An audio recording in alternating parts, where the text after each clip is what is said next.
Hi, I'm Kelly, and this is a long overdue update on my recurrent miscarriages and where I am with my current treatment protocol.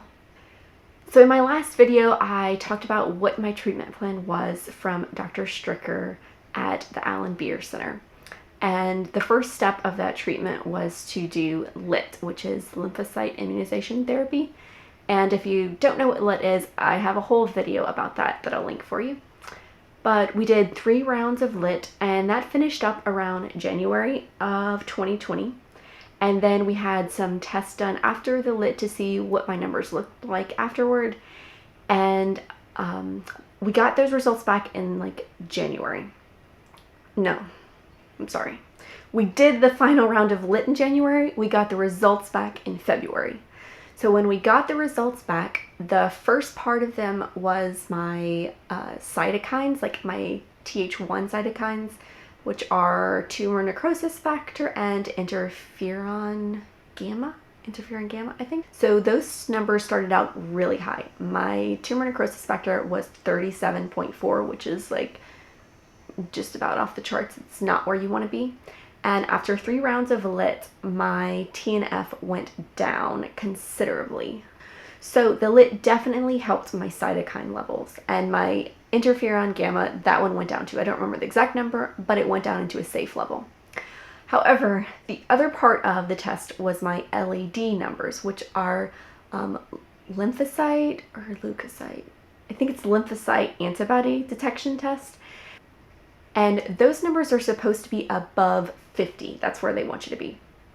And after 3 rounds of LIT, my numbers went from, one of them was 4 and one was 8, and they went down to where they were both in the 2s, like 2.4, 2.6, something around there. So my numbers actually went backwards. They went the opposite direction that we wanted them to go for the LAD numbers. And this was pretty confusing to me. It wasn't something that I expected. It just kind of shocked me, honestly. And when I talked to Chris at the Beer Center, who's like the person that is, I guess she's like a nurse, and she's the person that like does most of the communication with you at the Beer Center. And she told me that it's pretty rare, but sometimes it happens. And when it does happen, they recommend that you get donor LIT done. And donor LIT is where you have somebody else's blood injected into you. So not your husband, because regular LIT, we use my husband's blood, but donor LIT, you use some total stranger's blood. Now, it has been tested to make sure that they don't have any STDs or they don't have hepatitis, anything like that. But it's still a little bit different, and it would require us to go to a different facility in Mexico to get donor LIT. So we found all this out in February, and that was pretty much right when COVID was hitting and everything was changing, and travel started to be questionable, like towards the middle end of February. And so we took some time to think about what to do, if we should go to a different facility in Mexico and get donor LIT done. We were just kind of trying to decide what to do. After thinking about it, we decided that we didn't think it made sense to get donor LIT done at this point, because my numbers weren't even moving in the right direction. Like the way that my numbers were getting worse, it seemed like LIT was not helping these LAD numbers at all. And we felt like LIT did a good job of correcting my cytokine numbers. And since like not all reproductive immunologists even agree on this LAD number thing, we kind of thought, well, maybe let's just try on our own, since we know that my cytokines are good and we know like my natural killer cells were pretty good. Everything else in all the tests seemed to be good. So we thought, let's just try on our own for a couple of months and see what happens. So for 2 months, in like, let's see, it's like, I think May and June, because there was like a little bit of a period between like February and May where we were like, everything seemed so questionable in the world, and we weren't sure if we even wanted to get pregnant while COVID was going around. Because what would happen if I got pregnant and then I had a miscarriage because I got sick? I would hate myself. So there was all these questions. And while we were trying naturally, we did a couple of things different than what we had tried before. So we did Lovenox, and we also did prednisone, both of those starting once I had confirmed ovulation. We did aspirin throughout the whole cycle.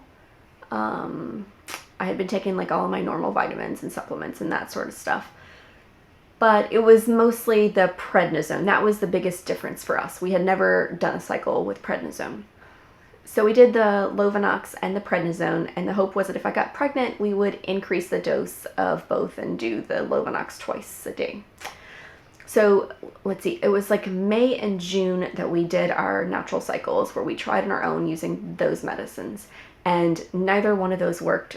I didn't even have like a chemical pregnancy, no sign of pregnancy whatsoever, didn't work. After the 2 months of trying naturally and not getting pregnant at all, we were really pretty confused and I guess surprised and disappointed, because before we got pregnant very fast. Like every month that we tried, we pretty much got pregnant. It was just that we would lose the baby. Until my 4th miscarriage, which was a partial molar. And the partial molar required us to wait a full 6 months, like, or even, it was even more. It ended up being like 9 months, which I need to make a video about that, but it ended up being 9 months where we could not get pregnant.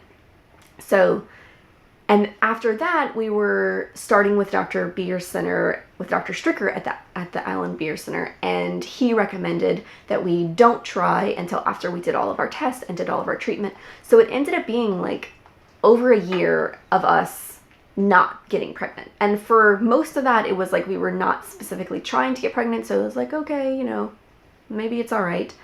But now we were like firmly trying, and it wasn't working like it used to work. And this was pretty confusing. So we decided that maybe IVF is what we need to do. So in July, we went to Mexico to our doctor that we also received lit from, and we did a round of IVF. And I need to make a whole video to explain all of that because there's a whole lot that goes into it, but I'll just say on this video that it didn't work. Obviously, I'm not pregnant, it didn't work. But in doing the IVF, we found that we are having problems with implantation for sure, and there might be something going on with my egg maturation process. So even though it didn't work, we got a little bit of information out of doing it, and so it wasn't all bad in my eyes. And now we're kind of left wondering where we should go next. We really don't know, and I don't know if there's like a right answer to it, but everything's very uncertain in our life, beyond just the the global scale of the pandemic, about how I think everything is uncertain for everybody. But we also, my husband has lost his job because of it. He was a live sound engineer, so he was like a sound guy for concerts, and right now we can't have concerts anywhere, so he does not have a job. And like the job that he trained, like 20 years for, that he was a professional and an expert at, he can't do it. So it really sucks. And so we don't have money coming in right now. So it's like we can't think about like, oh, well, maybe we could do another round of IVF, or maybe we could see another doctor or get some more tests done. No, we can't do anything right now. We are just completely in standstill for financial reasons. And I think maybe that's not as bad as it sounds. Maybe it's time for us to take a step back and think about what's the best path for us. And it's brought up a whole lot of emotions and a whole lot of things. And I think it's kind of like forced me to face a lot of things and forced me to cope with certain things that maybe I had been like pushing off, and maybe I was just trying to like delay the processing of certain things. I feel like this situation that we are in, that everybody is in, has really made me face a lot of hard truths in this fertility process. And that's scary, but it's also good because it's like I needed to do that. And what's happened out of it, I feel like, is that I have let go of a lot. Like there's a lot of expectation and a lot of stuff that I felt like I was carrying around on my back, and I've been able to just let go of it. And I've kind of reached this spot where I don't know if we're gonna ever have a baby, and I'm okay with that. For the first time in years, I'm okay with this ending and us not having a baby. And I'm finally seeing the like silver lining of things. I'm finally seeing like the benefit even though like I hated that, like in the beginning of it, I hated thinking about how like, oh, there was going to be like benefit for me losing my babies. Like that just pissed me off for me to say that something good came out of losing my baby. Because I was like, no, it's not good at all. This was a life that was lost. How dare you say something good will come out of this? It's bad. And I mean, yeah, it's still as bad, and I still would give up anything to have any one of those babies. Anything. But I guess I've kind of like this is what it is. I've gotten to that point, and it feels really good, and it feels like a really big accomplishment. It feels like maybe it's even a bigger accomplishment than being pregnant. So that's it for this update. I hope everybody out there is having better luck than I am. But no matter what, I wish you hope on your journey wherever it takes you.